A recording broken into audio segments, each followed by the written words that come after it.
जंबेश्वर बणी धाम मोली सरवाड़ा चूरू। यहाँ जो ये आंदोलन चल रहा है, इस आंदोलन का मूल उद्देश्य जो है वो है सोलर प्लांटों की स्थापना में अंधाधुंध वनों की जो कटाई हो रही है, राज्य वृक्ष खेजड़ियों की जो कटाई हो रही है और उन सोलर प्लांटों की स्थापना में वन्य प्राणियों का जो विस्थापन और विनाश हो रहा है, उसको लेकर के समाज जो है इस आंदोलन के लिए तैयारी आंदोलन कर रहा है। वन्य प्राणियों की और पेड़ों की बड़ी सिड बाप उपखंड में कम से कम 10,000 की संख्या में पेड़ काटे गए हैं और पेड़ काट करके जमीजोत कर दिए गए हैं, लेकिन प्रशासन की तरफ से किसी प्रकार का कोई कार्रवाई नहीं की जा रही है। मांग बार बार करने के बाद भी सोलर प्लांटों की चार दीवारियों में वन्य प्राणी कैद हो चुके हैं और कैद होकर के वहाँ वो अब असुविधा महसूस करते हुए मर रहे हैं, लेकिन उनकी तरफ से वन विभाग की तरफ से किसी प्रकार की कोई कार्रवाई नहीं हो रही है। और इन सब चीज़ों को लेकर के कल समाज का बहुत बड़ा धरना था, जिसमें कम से कम 20,000 लोग इकट्ठे हुए थे।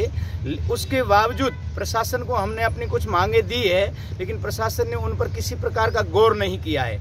हमारी मांग थी कि खेजड़ी के 10,000 वृक्षों को काटने में संलिप्तता पाई गई है। आशंका है कि प्रशासन की मिली भगत के बिना 10,000 पेड़ों को काटना संभव नहीं था, लेकिन हमारी ये मांग है कि उस कार्य में जो भी प्रशासनिक अधिकारी संलिप्त है, पटवारी से लेकर एसडीएम तक, उनका निलंबन हो और जिन लोगों ने वो पेड़ों की कटाई की है उन दोषी लोगों के खिलाफ उचित कानूनी कार्रवाई हो और आगे से पेड़ कटाई ना हो, वन्य प्राणियों की हिंसा न हो।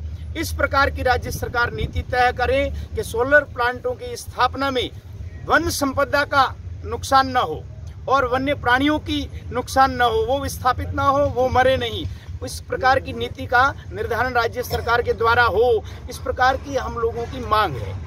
सरकार और प्रशासन ने अभी तक कोई आपको आश्वासन इस संबंध में दिया है? सरकार और प्रशासन ने अभी तक किसी प्रकार का कोई आश्वासन नहीं दिया है। जमीजोत की हुई खेजड़ियों को हमने समाज के लोगों ने अपने संसाधनों से जमीनों में से निकाल करके एसडीएम, एडीएम, थानेदार सबको दिखाया है, लेकिन वो सब मौन है।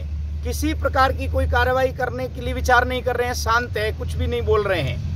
ये धरना और कब तक जारी इसकी वजह से ये धरना जब तक हमारी मांगे नहीं मानी जाएगी तब तक ये धरना बरकरार रहेगा और ये